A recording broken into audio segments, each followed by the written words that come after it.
Good evening. My name is Jim Ellis, and I'm the director of the Calgary Institute for the Humanities here at the University of Calgary.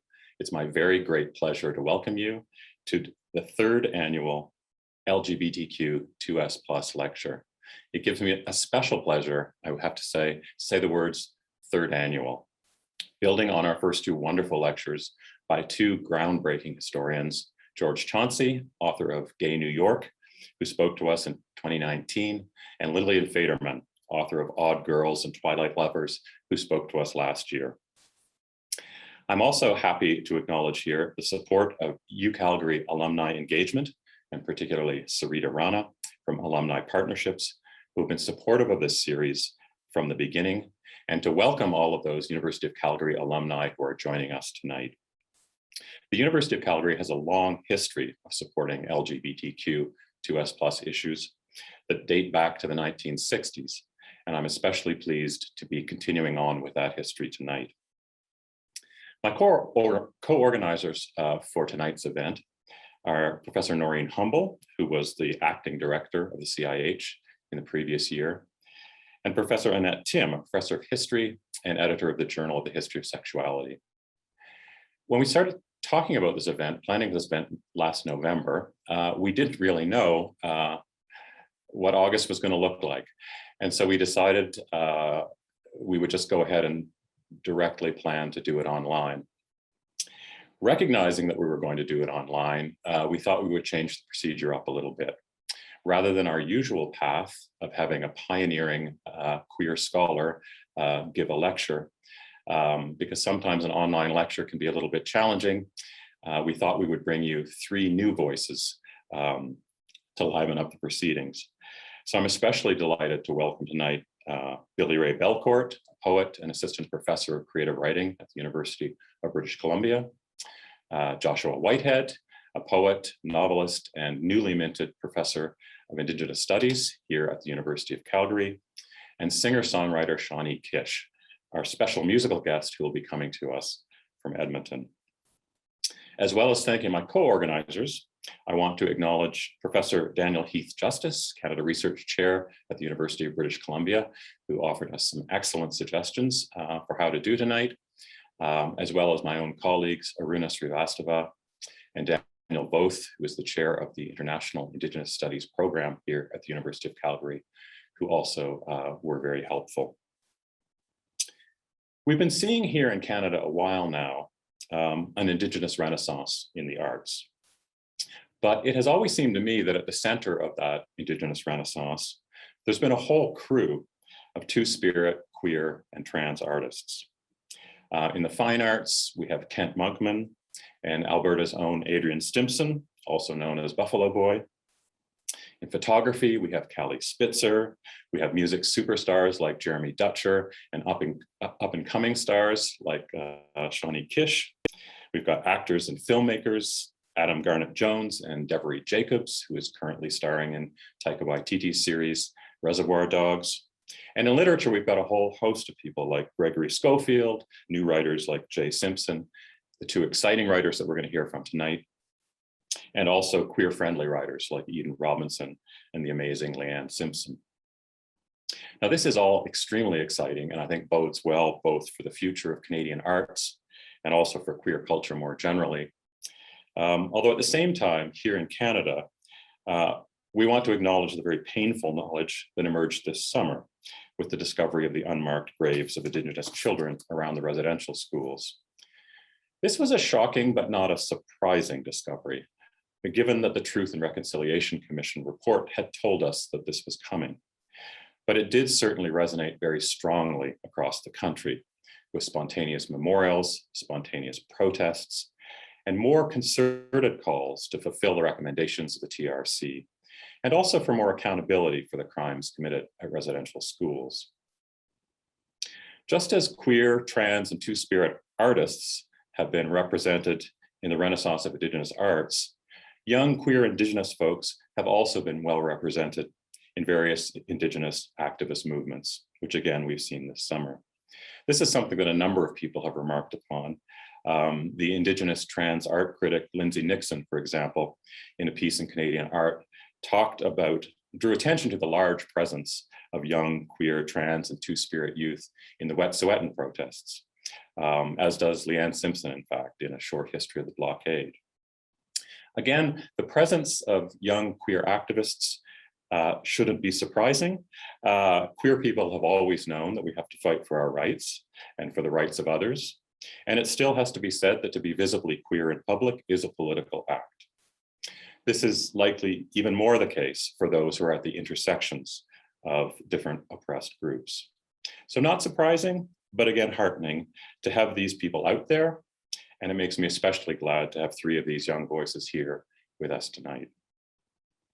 Now, just to give you some idea of how things will go this evening, after our opening blessing from Siksika Elder Gregory Big Eye, I'll be introducing each of our 3 guests in turn.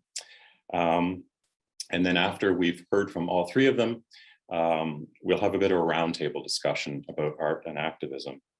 Those of you who are joining us, I would encourage you to send in questions and comments and applause in the chat function, and I will do my best to relay that over the course of the evening. So we're all coming to you from different territories, so I will let individual speakers speak to where they're coming from. I would like to acknowledge that the Calgary Institute for the Humanities and the University of Calgary are located in the traditional territories of the Blackfoot and the people of Treaty 7 here in southern Alberta. This includes the Siksika, the Piikani, the Kainai, the Tsuut'ina, and the Stoney Nakoda First Nations. The city of Calgary is also home to the Métis Nation of Alberta, Region 3. So now we're going to go to Siksika Nation, to the home of acclaimed artist and friend of the CIH, Adrian Stimson. Adrian has with him Gregory Big Eye, Siksika Nation elder, who will honor us with a prayer, and Leticia Red Crow, who is going to introduce Gregory Big Eye to us. I want to give a big thank you to Adrian for arranging for Gregory and Leticia to be with us tonight, and who has made the traditional offerings of gifts and tobacco to them on our behalf, for which I'm very grateful.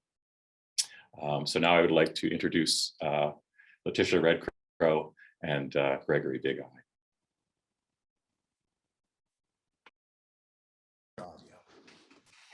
Okay,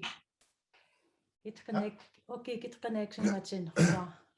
Mr. Nitanicus of Vistatsaki, noch to Siksika.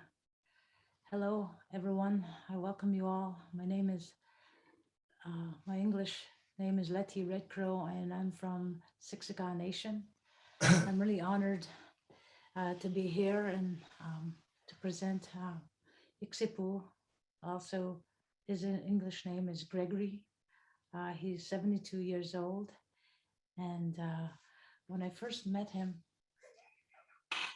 74, sorry, I missed 2 years, someplace around there. Anyway, it's wonderful to have met him. What stood out about him when I first met him was that he looked like Mick Jagger.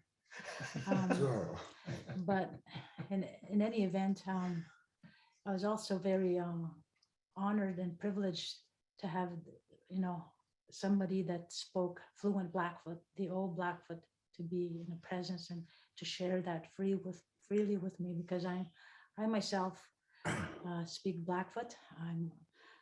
I speak conversation Blackfoot, and through him I'm learning to speak more fluently. And as well, I think it's such an important part of it is to know the language. As a result, we make this deep connection to our people, our ancestors, our language, and our culture. And that's what Greg has taught me a lot of. So it's really a great honor to present Greg to you and allow him to speak a few words and share the prayer with you. And thank you all, and I'm glad to be a part of this.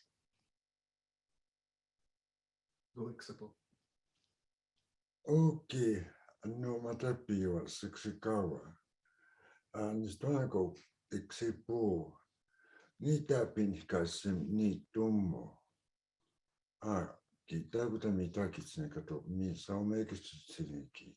Atsimulikan. Nenukayak. Ki kiamoko.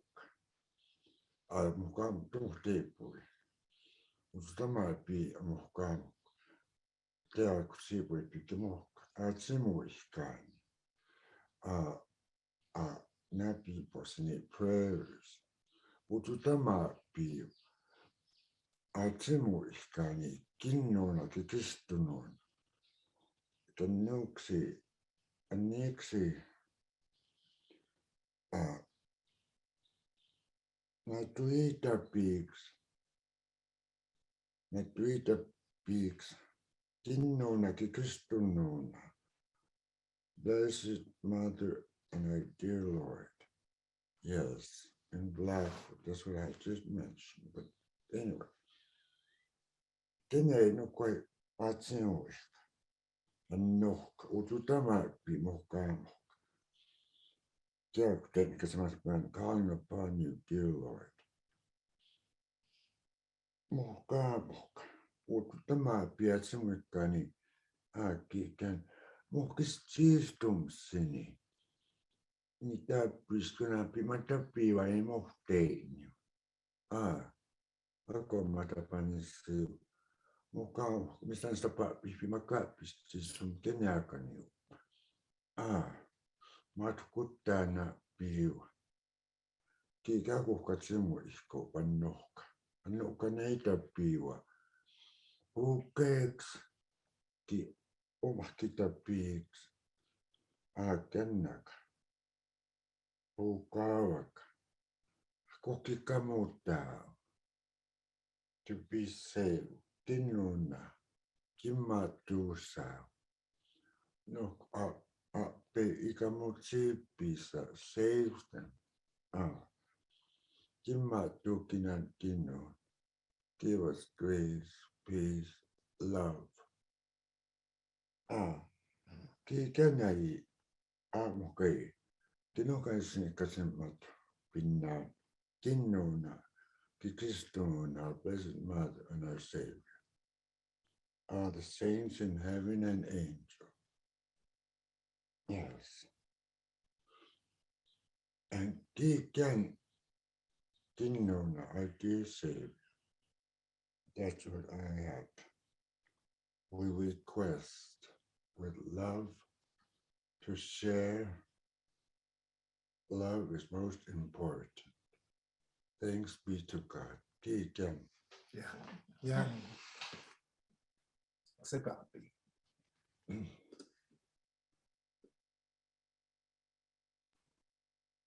Thank you very much, Leticia and Gregory, for being with us and for honoring us with that prayer.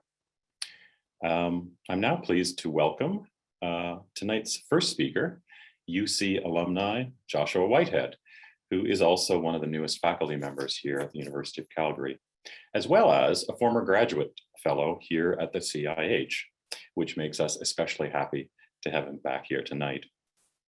The year that he was the Calgary Institute for the Humanities graduate fellow was an especially busy year for him. It was the year his novel, Johnny Appleseed, was nominated for a whole series of prestigious literary prizes.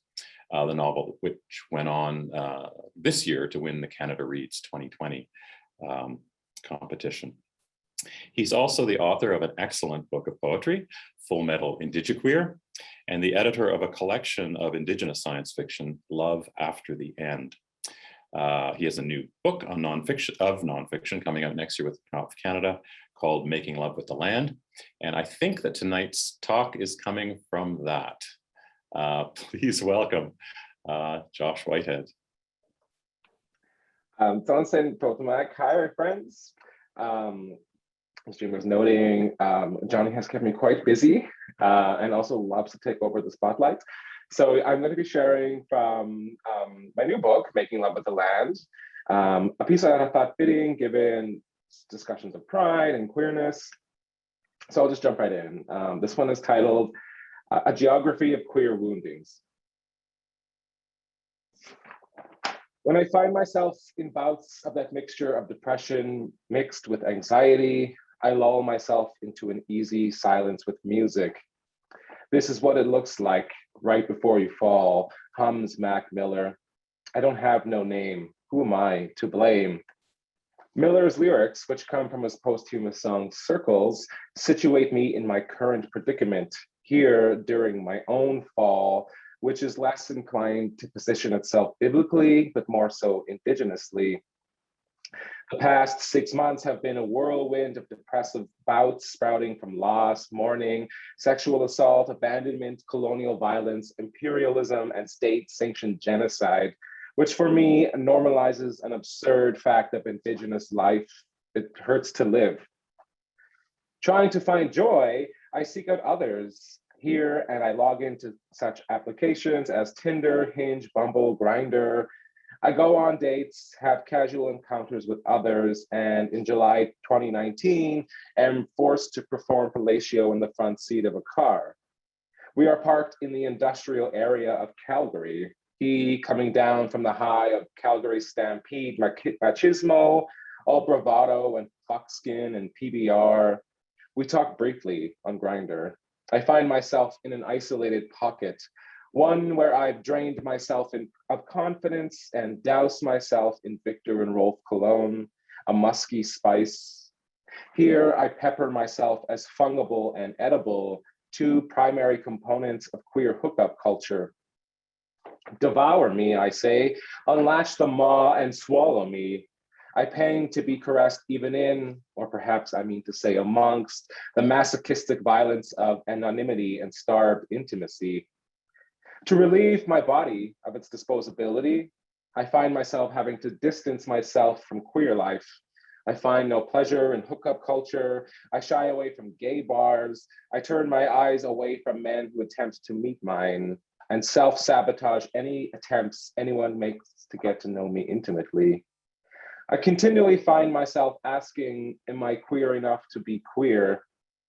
I try to deploy my gender, sexuality, and sex as ceremonious beings, something I was taught by my epistemologies, so as to be cradled like a spirit plate, small portions for ephemeral hungers. Whiteness, and I think my headphones died. Let me just take these out. Sorry, I think my headphones died there. Whiteness and masculinity are the crux of queer culture. The essentialism of bodies into categories of thin, toned, or fat, the latter often met with racialized preferences against brownness and blackness. I must interpolate annihilation as an Indigenous person in the throes of queer desire, whose teeth are whitened from charcoal. Here, even my mineralized skin becomes the buck from which you sharpen incisors.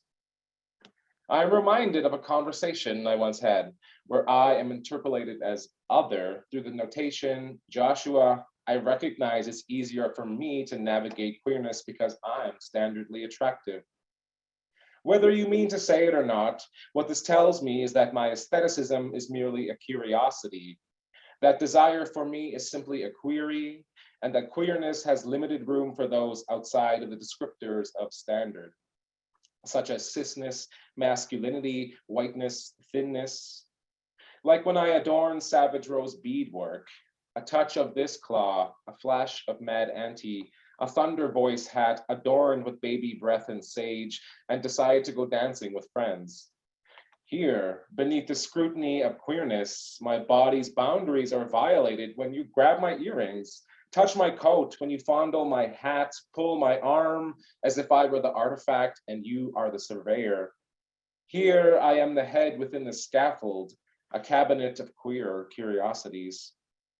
Queerness beheads me in these situations, much to the point that I am bereaved and my body reels back to that moment of breakage.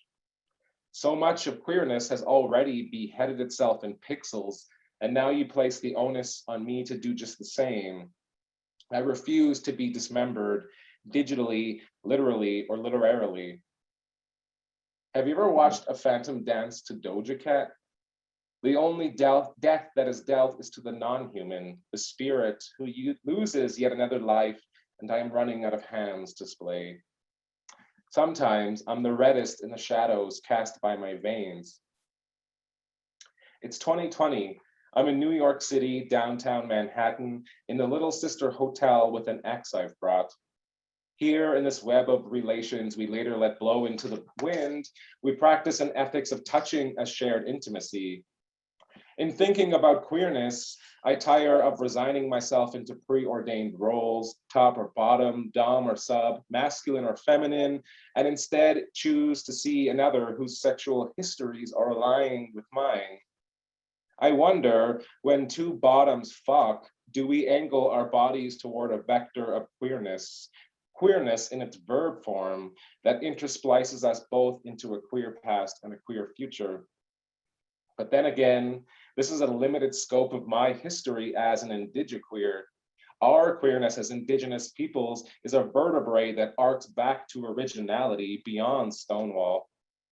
But it feels truly radical to explore our bodies outside of this register of simple penetration, to consent to being cupped between the thighs, to taste the salt road of a navel, to put pressure on perennium and bloom into time, all womb, all nerve endings. Afterwards, we lie on our stomachs atop the bed facing one another. They pull up a New York Times article, The 36 Questions That Lead to Love. The night prior, we are on Christopher Street dancing in a club called Pieces to a remixed version of Justin Bieber's Yummy. A looping video of ripped, naked white men plays in the background, and everyone's eyes glance toward it every time they need a refill of desire. A drag queen comes up to us. We are holding one another and dancing. The drag queen asks, "So how long have you two fags been together?" I clear my throat, the word fag being one I don't like pinned onto my skin, but they answer with a stoic confidence, 2 months. It's the first time we've attempted an answer, but I resign myself to saying, yes, I suppose we're together. You wrap yourself around me for the remainder of the evening.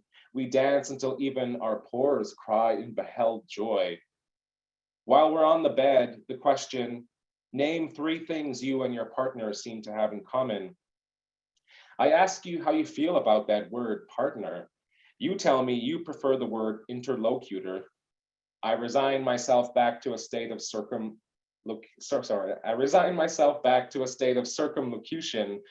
We talk about the subject, but I'm never objective. Another question from the article prompts you to ask, if a crystal ball could tell you the truth about yourself, your life, your future, or anything else, what would you want to know? But my futurity is bound by finality. I try to conjure affects of joy, companionship, success, but my body betrays me and I simply mutter, will I live? You question me as I have stolen this answer, and I raise my eyes to look at you and blankly state, I have to live.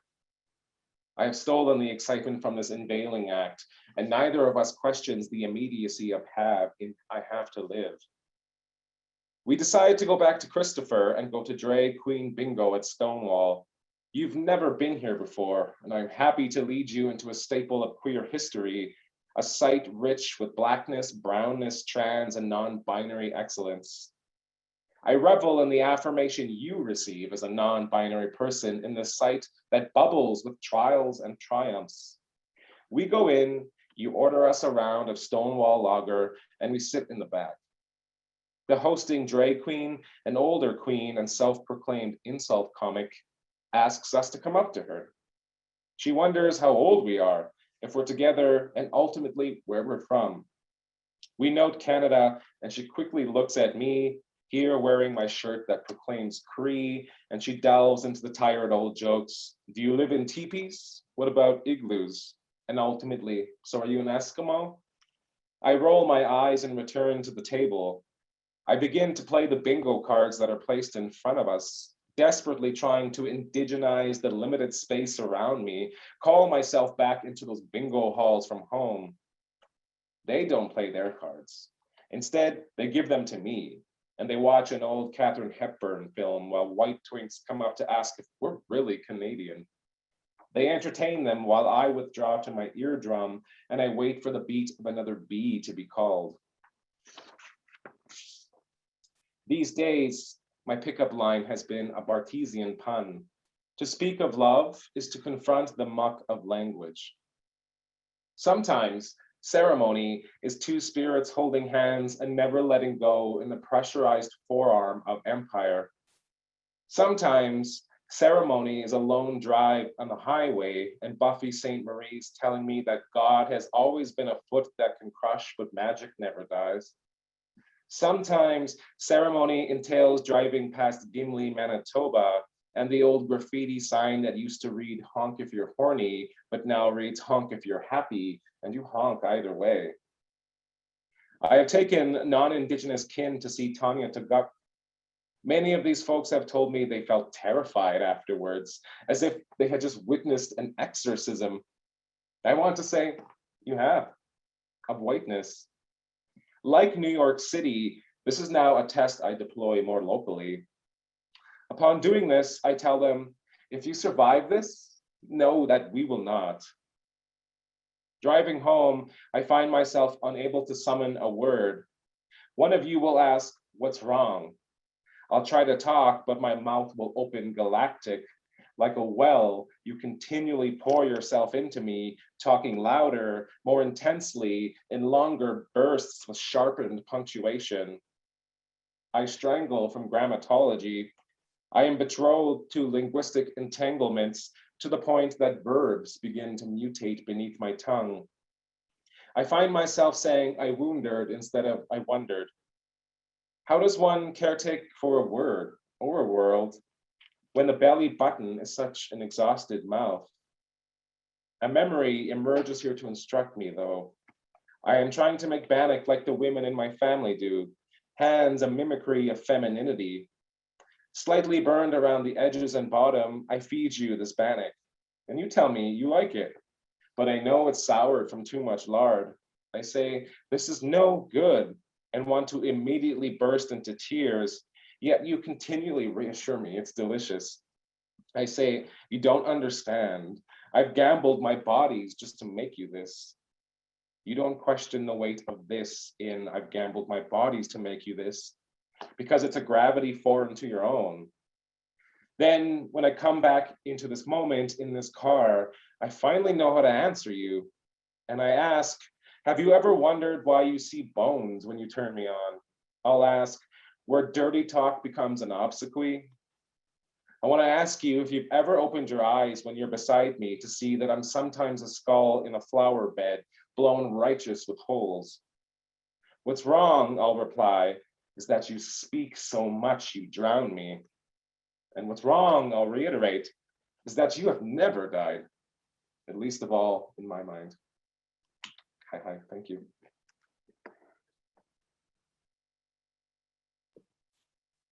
Wow, thanks, Josh. That was quite a ride there. One of the things that interests me about your work is its absolute contemporaneousness.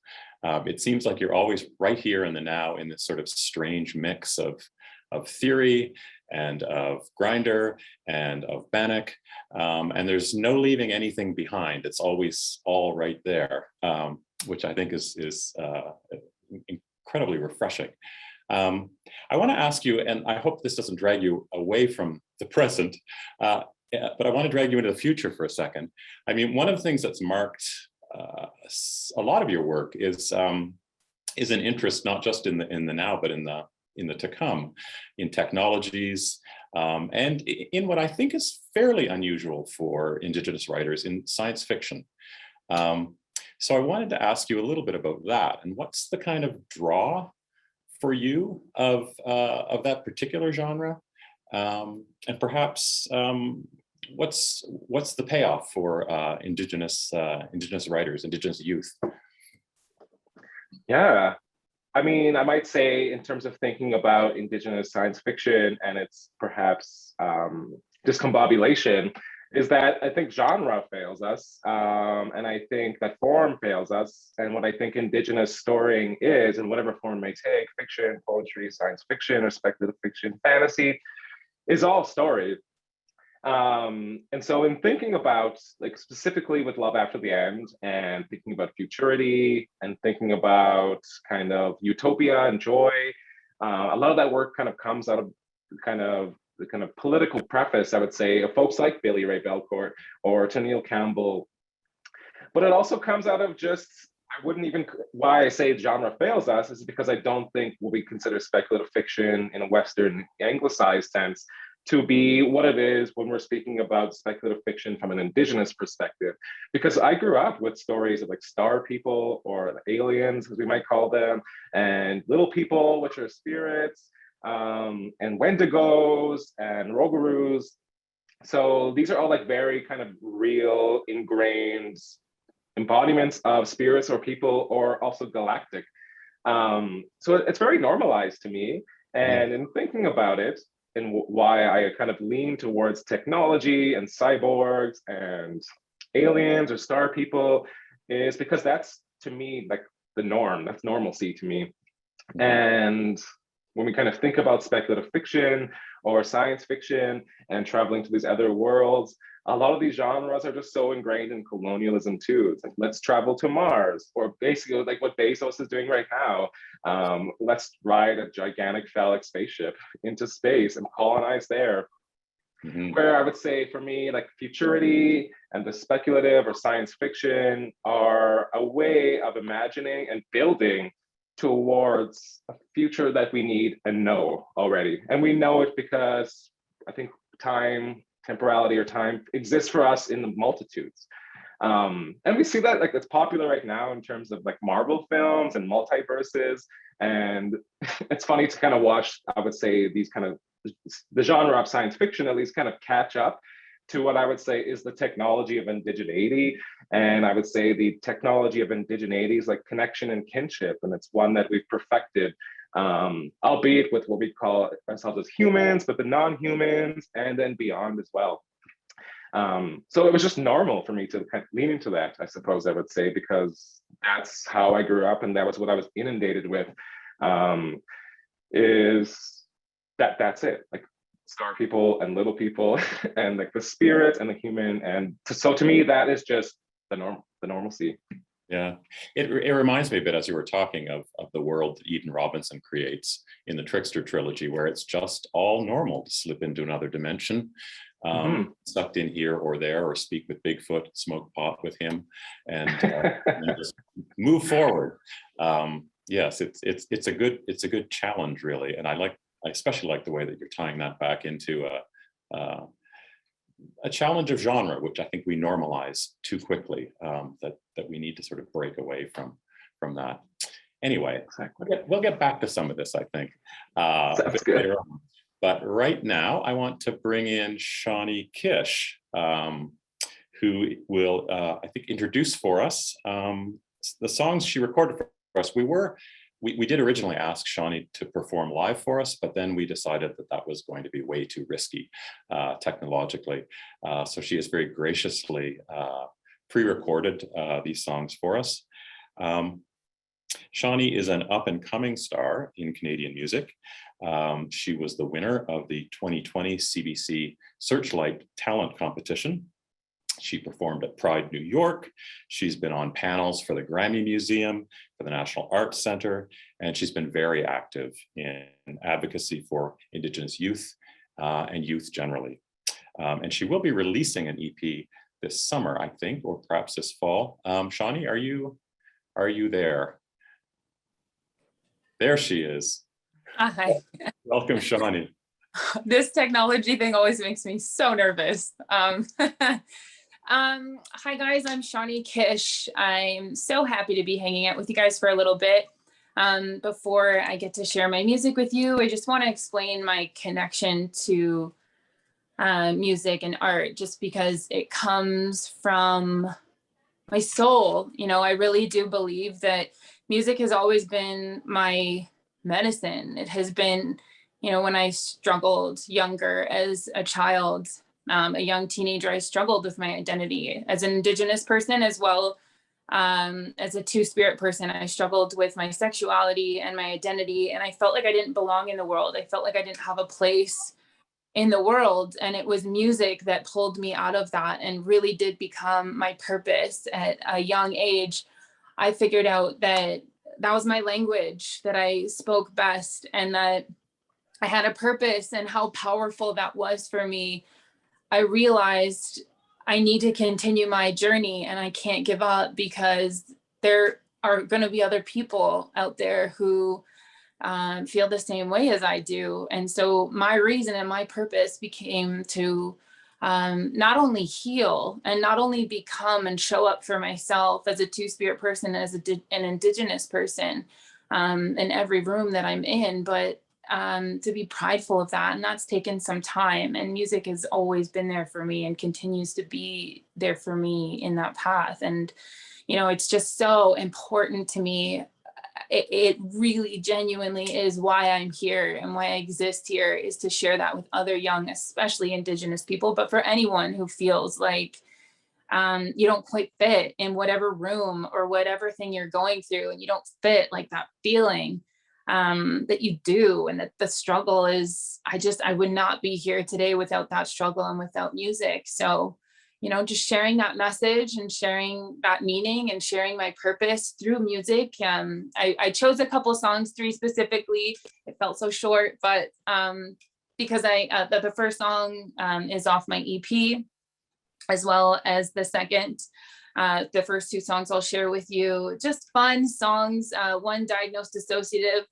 You know, me speaking out loud about my most vulnerable experiences and times, it was not always easy, you know, like showing up and writing about your experiences and then sharing that openly. I have struggled with in the past during those times where, you know, where you can't feel like you're showing up in a room to be who you are. So, you know, I feel so much pride in this new music and this new part of my life, because finally I feel like I can show up for myself and then be there in turn for other people who might not feel like they can quite do that yet. And so I can share songs like Got It Bad, which is the first song, and I can finally, you know, something as simple that other people might or may take advantage as gender pronouns. When I'm singing, there was a time where I didn't feel like I could use my truth in singing about my love and my truth and my sexuality, and I couldn't use she, her. You know, it had to be, I was told by industry, it had to be inclusive of well, specifically men, and to portray this version of myself, of a different self. And so I feel proud. I feel proud and I feel pride to share this new music and be in this new place. And the second song is called Diagnosed Dissociative, which was, I guess, a therapy session that I need to come to terms with some things. But that's the beauty of a healing journey, is that you get to grow, and you get to you know, be proud of that growth. And I am, and you know, and during that time, I mean, the song kind of pokes light at how difficult that time was, and sort of coming to terms with inner workings of the brain, and how you begin to protect yourself from pain and hurt, but how crucial it is to just embrace that time and like giddy up with it. So Got It Bad and Diagnosed Dissociative are the first songs that you'll hear. So Great, thanks. And let's see if the technology gods bless us. Hopefully Josh is helping. Okay.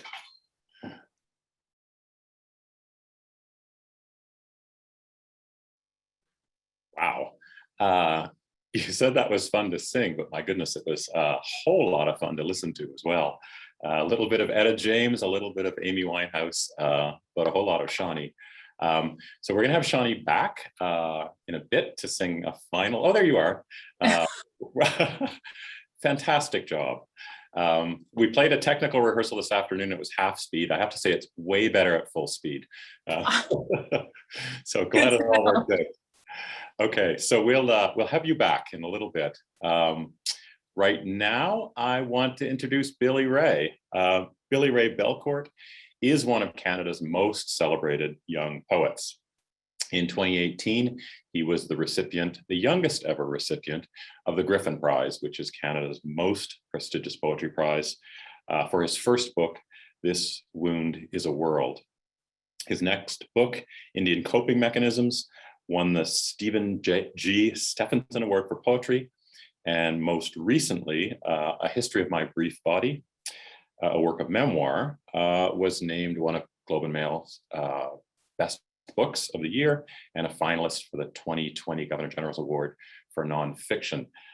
On the academic side of things, he was a Rhodes Scholar, has a PhD from the University of Alberta, and is now an assistant professor in the creative writing program at the University of British Columbia. Welcome, Billy Ray.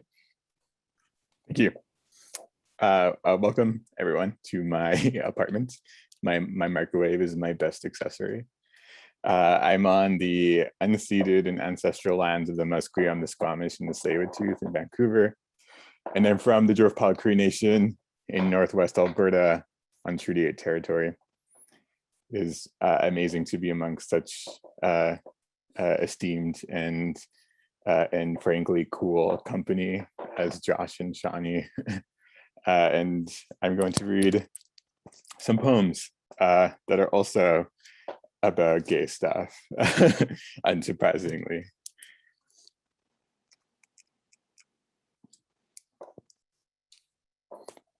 I fall into the opening between subject and object and call it a condition of possibility. When I speak, only the ceiling listens. Sometimes it moans. If I have a name, let it be the sound his lips make. There is no word in my language for this. Sometimes my cookum begins to cry and a world falls out. Grieve is the name I give to myself. I carve it into the bed frame. I am make-believe. This is an archive. It hurts to be a story. I am the boundary between reality and fiction. It is a ghost town. You dreamt me out of existence. You are at once a map to nowhere and everywhere. Yesterday was an optical illusion. I kiss a stranger and give him a middle name. I call this love. It lasts for exactly 20 minutes. I chase after that feeling, which is to say I want to almost not exist. Almost is the closest I can get to the sky. Heaven is a wormhole. I first found it in another man's armpit. Last night, I gave birth to a woman and named her Becoming. She is 4 Cree girls between the ages of 10 and 14 from northern Saskatchewan. We are a home movie I threw out by accident. All that is left is designified. People die that way. I never dream about myself anymore. I need to cut a hole in the sky to world inside. Is the earth round or is it in the shape of a broken heart? I drove through a town called Freedom and it looked like an accident pretending to be a better accident. There is a city in Colorado called Loveland, and it is where alone meets lonely. I've been there exactly 2 times. I saw a lot of Indians and cried for 3 days afterwards. I bought a pin that says love, and I wear it on my jean jacket as a cry for help. I asked all 908 of my Facebook friends to tell me they loved me, and they did, and I believed them. My cousin's boyfriend punched a hole in the wall, so I hid inside it. And for a few seconds, I thought, maybe this is what heaven looks like. I ran off the edge of the world into another world, and there, everyone was at least a little gay.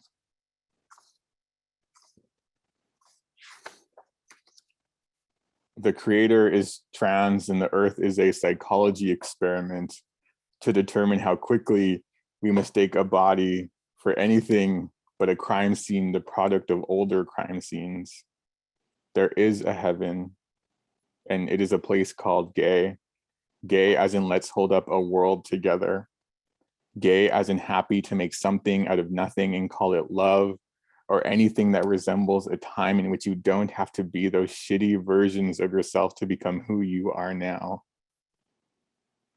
I want to visit every Tim Hortons in Northern Alberta.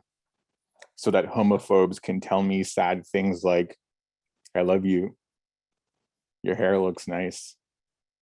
You have nice cheekbones, until someone kills me. And then the creator will write my eulogy with phrases like, freedom is the length of a good rim job. And the most relatable thing about him was how often he cried watching wedding videos on YouTube. Homo nationalism, am I right?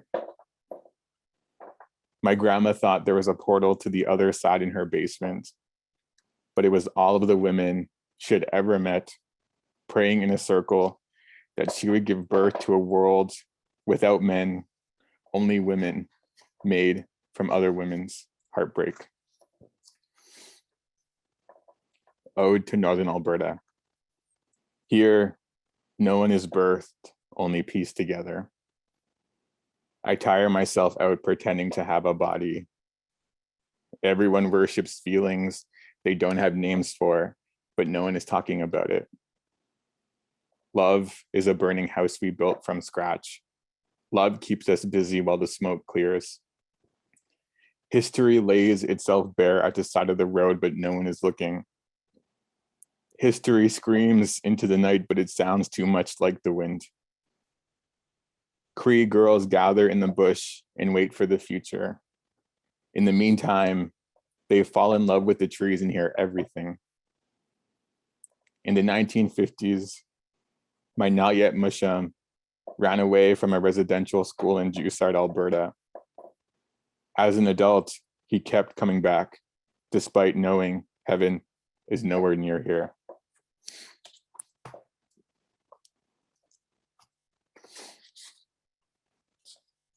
What constitutes an NDN? A myth doused in midnight, a soul in the shape of a clenched fist. Concerning the collapse of organized human life, I demand my 2 cents be taken seriously. God sends his pale horsemen westward every damn day. Canadian history, or how to wage war on an emotion. For a century, no one spoke of the extinction of joy. A village emptied of its children is a haunting.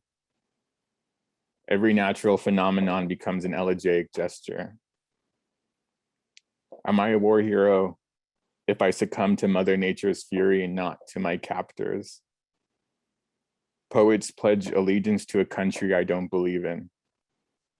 A country is how men hunt in the dark.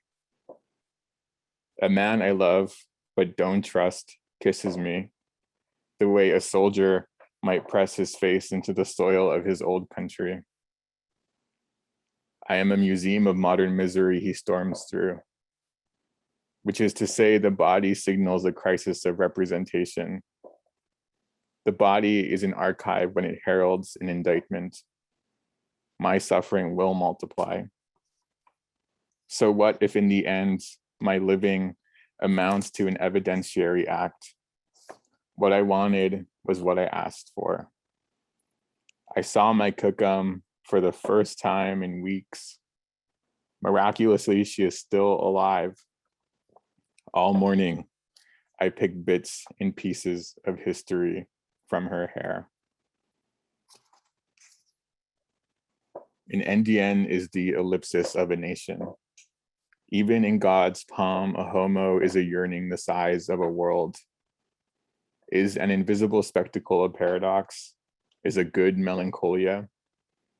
Mathematically speaking, an NDN homo is a metaphysical conundrum. Put differently, I am a mother before all else. Maggie Nelson speculates that a mother is the archetypal Levinasian subject. That is to say, my lover is 2 fingers pulling apart the mouth of a planet. He is a dancer. To him, my living is the sound of an emptying. When I die, it will still be autumn in my body. I trust he will dust my shadow off so as to watch it tangle in dusk's wild mane. I was a windswept eye from the start. This is a new poem. what if utopia really is an impossible demand? What if utopia is what happens when no one's looking? When I was 20, I had sex with the first man who messaged me on Grindr. My profile stated, desire is a planet trapped inside an even bigger planet.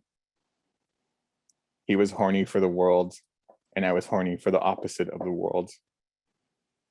Turns out there is so much night inside a single man that it is a kind of violence. Turns out the body is much, much more than I bargained for. Of course, I didn't love him properly. I was as vast and lonely as a country. Please don't ask me to define love. All I have is a second language. Thank you.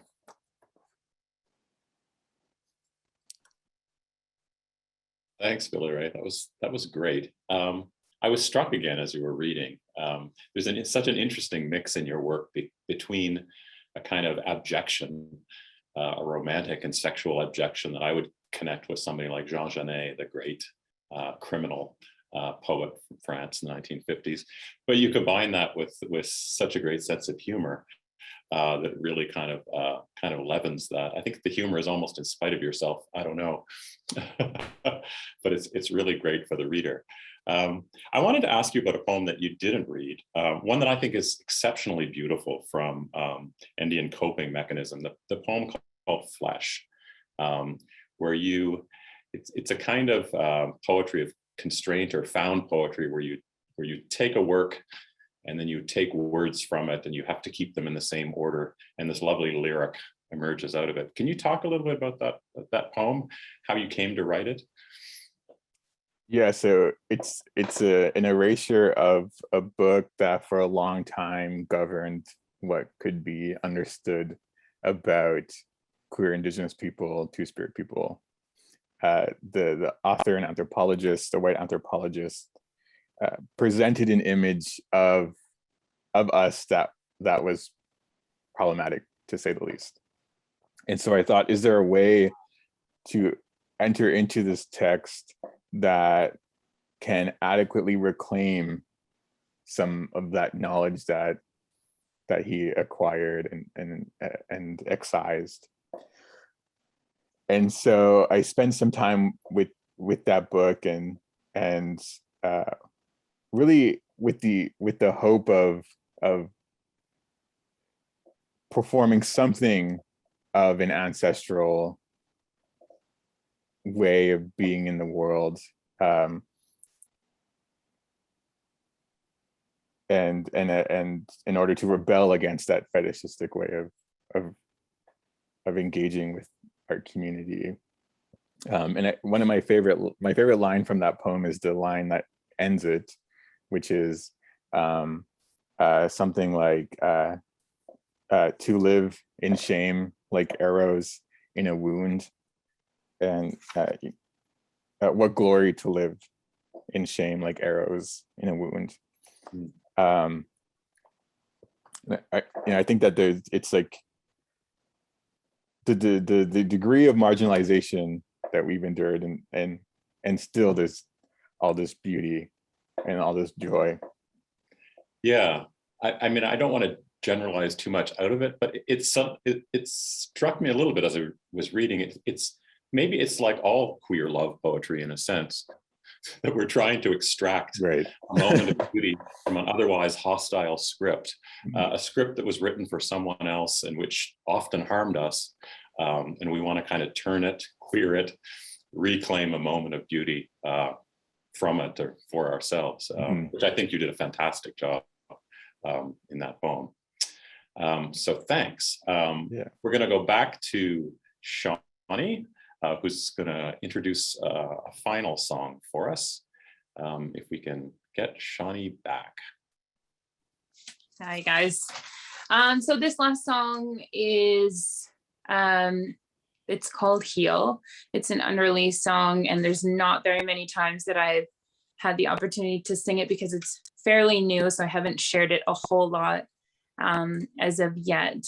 But this is everything that I believe music should be. You know, it's an unspoken language, music and art. And so, you know, just this reminder to take a second, center yourself and heal whatever it is that you need in your life, whatever it is that you're carrying, just a reminder to focus on healing through that journey and remember how important that is. So this song is called Heal. Great. And here we go.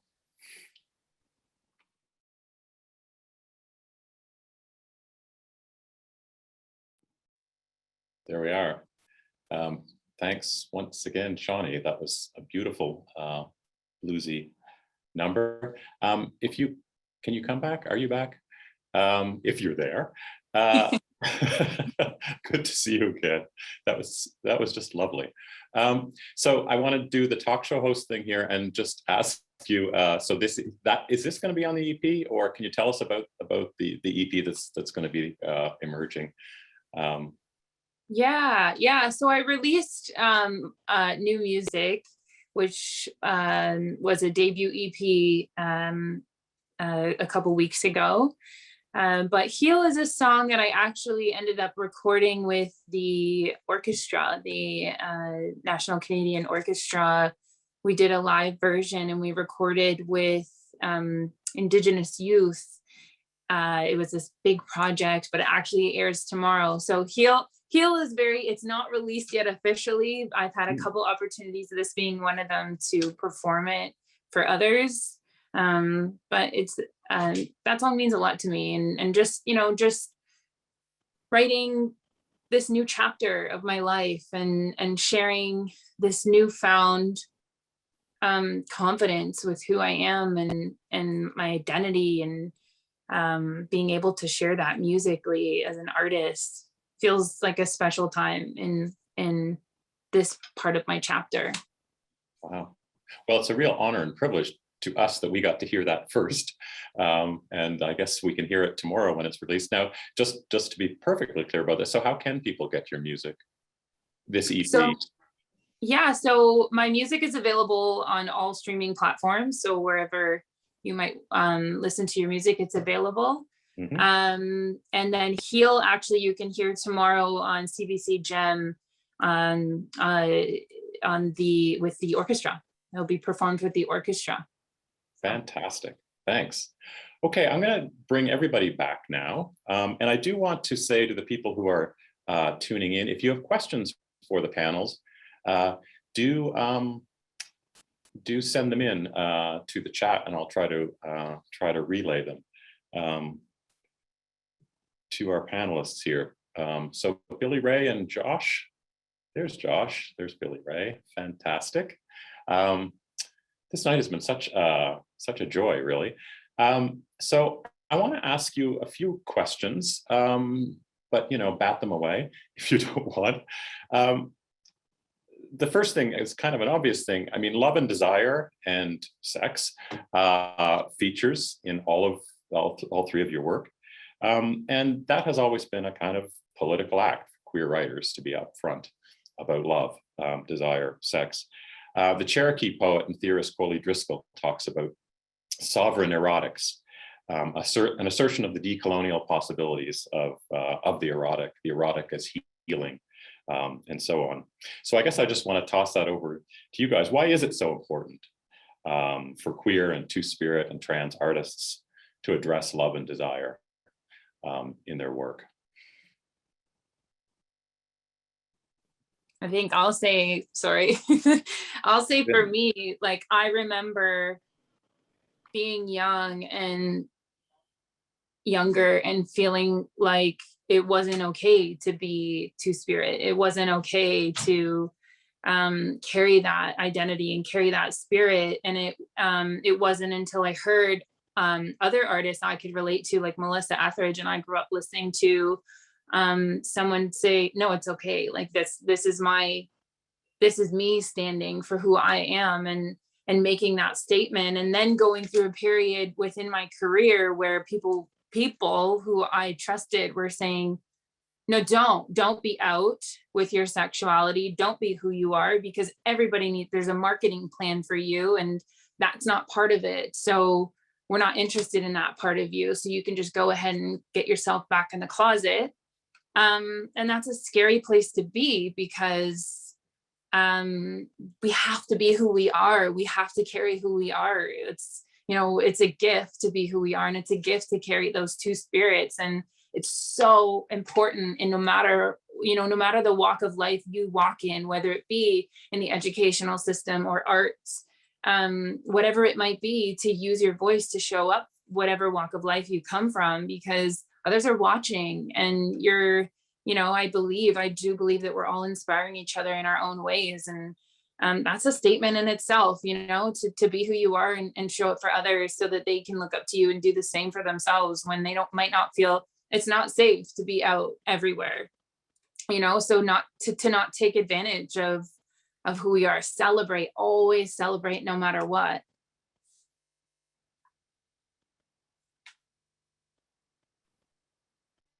Now it's like the race of who goes next. Shawne, first and foremost, that was so beautiful. Thank you. Yeah, I was just reminded like Crystal Shawanda, and like a little Loretta. So I loved it so much. Thank you. And I just kind of like want to take a moment to like be the RuPaul of this and be like, now available on iTunes, ding, for your music. I know I'll be downloading.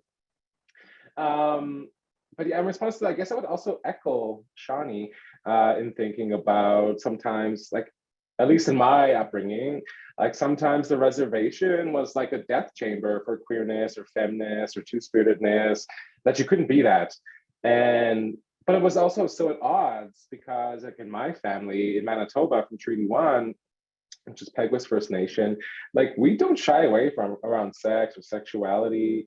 Like you go to the bingo halls and you have all your aunties talking about who snaked who last weekend, and like who gave the best hickey, and you know, who doesn't have a bannock bomb. And I wrote about this a little bit in Johnny, and I'll just like tell folks, because this is just like a normalcy also for my family, to maybe bring it back to my comment prior around science fiction. But in Johnny, his cookum, and Johnny's father asks his cookum, he's like, can we, like, me still have sex while my wife is pregnant? I just don't want to hurt the baby. And Johnny's cookup and my real great-grand was like, settle down, like you're not Long John Silver, you little pecker, it's not going to hurt anyone's head. So like these conversations around just like sex and sexuality and bodies, also to like weave in like fat phobia too, are just like, that was just like the norm again too. Like I just remember like sitting around my grand's table, and it was just like literally, who could one-up the best snake story? And for non-native folks, if you don't know what snagging is, it's sex or hooking up. So like, yeah, I was so inundated by these, but then I would leave that space as like a little two-spirit fam and be like, oh, like I can't talk about like the fact that I'm like crushing hard on like, I don't know, Aaron Carter at the time, unfortunately. But also, so like, in my work now, I think it's like wholly political to have desire and to be desirable, and you know, to have sex and discuss sex, because not Aaron Carter. Sorry, Billy, I'm a little older. I don't know if you noticed.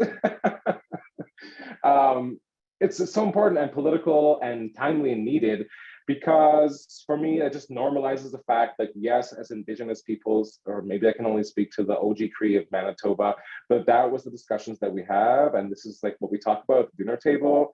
But it's also to like weave into that queer desire and trans desire and non-binariness, because for me, that is like a wholly decolonial act, because that's what we've been talking about, like around our teepees and like around the sweat lodge, and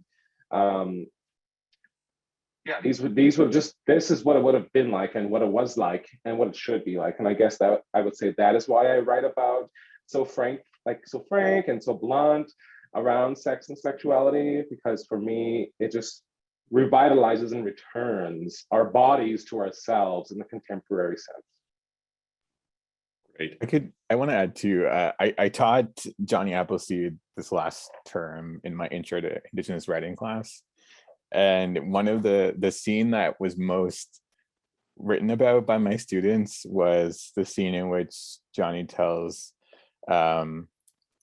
his cookum, or comes out to his cookum, and his cookum says something to the effect of, there's a word for that in our language, and I have stories to tell you, and please come home and let me tell them to you. And students were like, I was sobbing. I didn't know I needed that. And I think there's just this powerful generosity in the work of a lot of queer, Indigenous, and Two-Spirit writers working right now, that it opens out to others. It's a deep, a radical openness, and that's an amazing thing. Thanks. I was, by the way, just to everyone, I was mixing up the chat and the Q&A. So I'm now over in the Q&A, and I'm seeing there's a certain amount of love coming in from different people. Angelica Lambert says, expressing my heartfelt gratitude. Thank you all for sharing. Naomi Gonzalez Bautista says, not a question, but I just wanted to say to Joshua Whitehead, Billy Ray Belcourt, and Shawnee Kish, thank them for what they shared today. It was beautiful and insightful. There is a question that I'm going to adapt slightly because it was a question of mine from Kaliuti Ninham. Apologies for mispronouncing your name. But I wanted to ask you about conflicting poles. I mean, all of you inhabit 2 or more worlds, and to ask you about the possible difficulties that you encounter. I mean, one could talk about the obvious one of racism in the queer world and homophobia in First Nations contexts. But I also want to ask, is there an advantage? Is there some kind of some power to be gained by occupying these different worlds that you, all 3 of you, do occupy? Who wants to jump in? I can jump in. So I think I want to first say that I think it is a misconception that Indigenous communities or First Nations are quote unquote more homophobic than others. That's something I get asked quite a bit, actually, when I'm doing public readings. I get asked about that, whether it's true or not. Oh. And I always go back to colonization, of course, to a structural analysis, to have us think about what the intention of imposing colonial gender norms was, and to ensure land dispossession and the making of the state of Canada, and the general oppression of Indigenous peoples, that's part and parcel of that project. But I think that across the 3 books, I tend to continuously write about what it was like to step into the gay community in Edmonton, and the enduring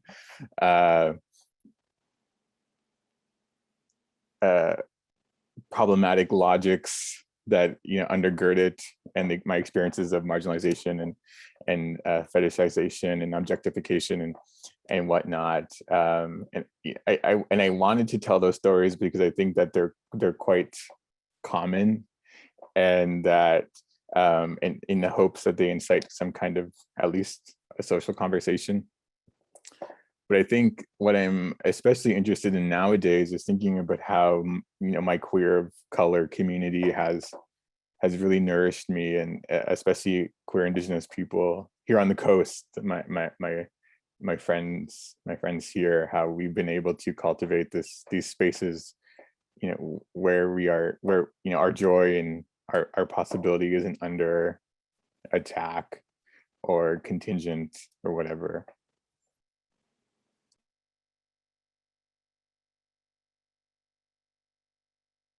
Sorry, Josh or Shawnee, do you want to jump in? I mean, I guess I would just echo what Billy's saying too. I wouldn't necessarily call it an advantage. I think that's an odd choice to say, but what it does give me, I would say, is kinship responsibility, because I think, like, I'm happy now at this point where I'm in my life. I'm so happy I'm Two-Spirit or Indigiqueer, because one, it gave me an ability to gift back to my Indigenous communities in ways of things that they couldn't see or perceive. And then also two, it allowed me to gift back to the queer communities I'm a part of, specifically like the BIPOC queers, because I think like what Billy's saying, they are the most nourishing. And if COVID has taught me anything, it's that like the fact that, you know, like Billy's talking about his kids on at the West Coast, but we're also so virtually connected. Like we sit around and play like Dead by Daylight and like tell stories into the wee hours of the night. But it's, for me, I would say what this intersectionality gave me was a certain level of grace, but also criticism that allows me to benefit all of the communities I kind of touch upon and I'm a part of and partake in. And to me, that is just like the greatest honor, to be able to be like almost like a pain eater, and to like eat this up and then regurgitate like this kind of growth or these seedlings or just these gifts, to like nourish in a sense that doesn't detract from the ways in which both communities, Indigenous and queer, can harm me, but to like transform them into some type of beauty and humility in a way that enriches both communities. So I sit in that center between both worlds, and I just kind of see myself as a continual nourisher, but also like I was saying, a pain eater. And for me, like I'm very happy to be there, and it's a great gift to me that I get to be in that position. Well, I think we are all nourished by the work of the three of you. Shawne, did you have were you going to jump in or? Yeah, I was just thinking about how when I first came out as lesbian, and for me, I needed to know more than just this. My Indigenous blood was calling, and I needed to know more. I needed to know more about myself. So I went on this journey of discovering myself, I say, as Indigenous. I needed to know my culture. I needed to be closer. I needed to sit with my elders. I needed to hear the stories of what does it mean to be Two-Spirit. I've never heard of this before. I'd never grew up learning about this. What does it mean? And where do I belong in the world? And hearing my elders speak to me and sitting in Sweat Lodge and spending time and learning how our ancestors carried that beautiful tradition of being Two-Spirit, it spoke to me, and I felt this responsibility to, even though I remember being so terrified of doing interviews because everybody wanted to know in media, like, what does it mean to be Two-Spirit? Tell us, you're saying you're Two-Spirit, so what does it mean? Tell us. And I was on this journey of like, why? I'm still discovering myself. I'm still learning my stories. I'm still learning my ancestors' traditions. I was so terrified. And so, and there was some sort of, and there is still some misconception about what Two-Spirit means outside of the Indigenous community. Like, a lot of the times people say, well, it means you're transgender. Doesn't it mean you're transgender? And it's, you Google Shawnee and there's actually like, it says transgender, Two-Spirit transgender, which is okay, that's fine, but it's not what it means. And there's this misconception of people, outside of the Indigenous community, of people trying to figure out, well, what does that mean then? Like, it's new. It just, it must be this new term. You want a new term for yourself. And there's a journey as Indigenous people to reclaim this tradition, but this responsibility, I feel, also to share this with young Indigenous people who need to know that they're safe as Two-Spirit, but outside of the Indigenous community, for people to understand better that this is actually not a new term. It's not a new tradition. We didn't just pull it out of a hat. It's been celebrated and honored through our ancestors, and we're just carrying that on. It has been lost, but we're here and we're celebrating who we are. And I didn't do that 6 years ago because I was too afraid, but I'm here and I'm doing it now. So, you know, just sharing that, the misconception, I don't know if that like totally answers your question, but that's what I was thinking about as people were talking, so. Well, I'm really glad for the answer, actually. I think it's great. I have so many questions, but I did want to briefly bring it over again to politics. I've been watching, I don't know if you people have the a mini-series about Aretha Franklin, and with the lovely Cynthia Erivo. Episode 3, she's in the 60s and trying to think about her relation to the civil rights movement. And it struck me there are some obvious parallels between her position as a Black artist in the 60s and the civil rights movement and your position really in the country right now. So she's on a talk show and the guy says to her, do you feel pressure as an artist responding to the civil rights movement? And she sort of leans back and says, not a pressure, an opportunity. So I want to ask you the same question. I'll be the talk show host and you can be Miss Franklin if you wish. Do you feel called to respond to this moment? And how? I mean, I think frankly, the work you're doing is a great response. But I did want to sort of push that question out to you. That's for me specifically. Sorry, you are the singer. Okay, I was like, are we all Aretha Franklin? Okay, let's go. I think you could all be Aretha Franklin. Yeah, Aretha Franklin. By the way, she's amazing.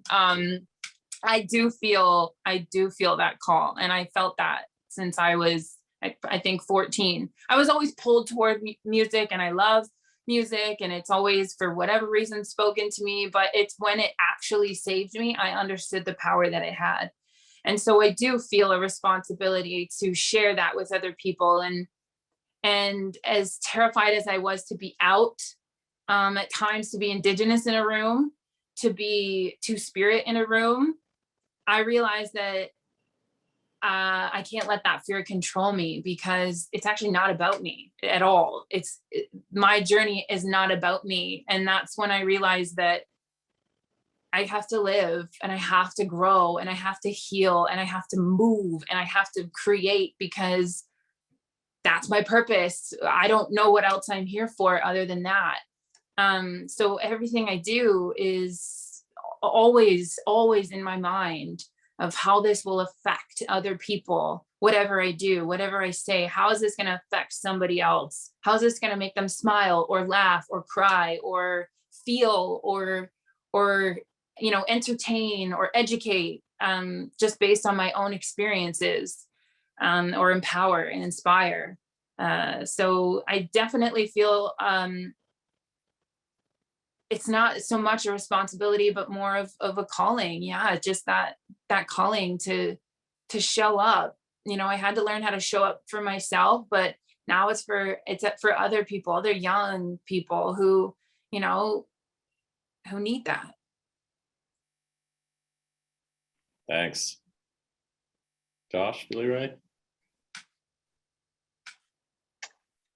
I mean, I would agree too. Oh, sorry. No, go ahead.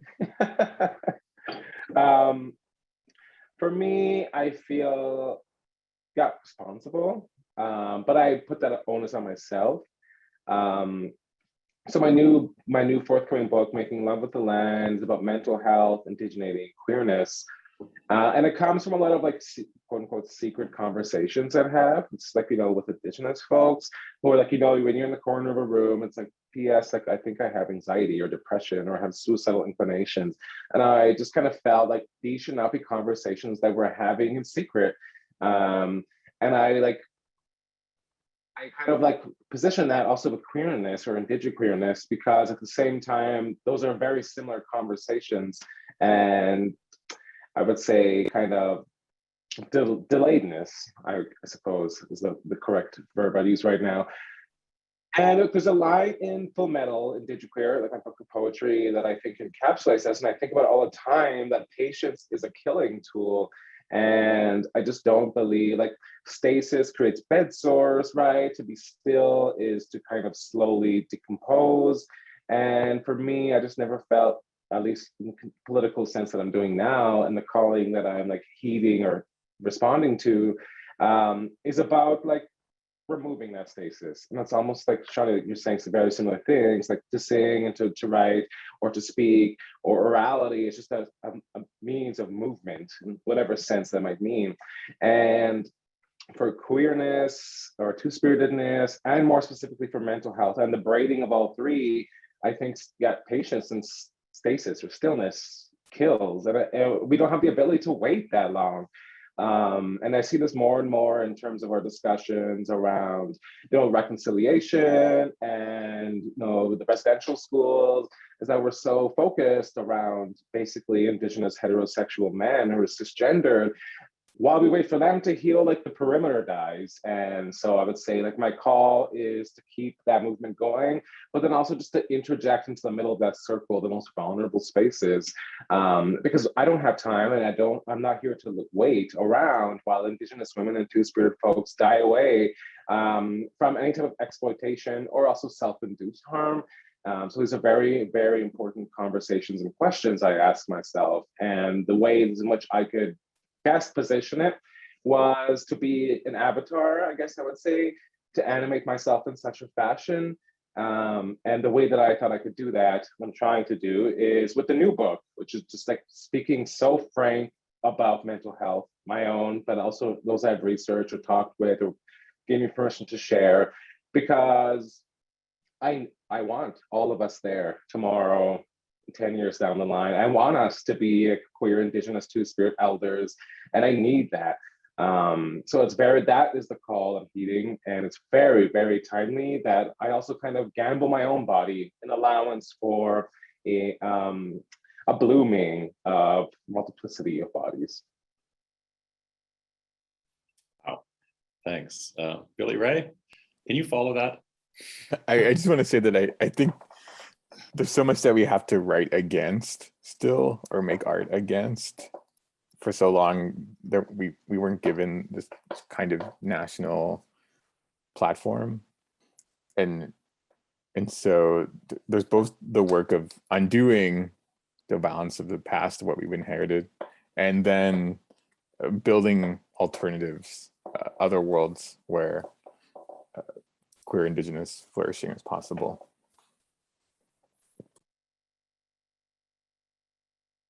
Sorry. Thank you. That was beautiful. Unfortunately, we have run over time, so apologies.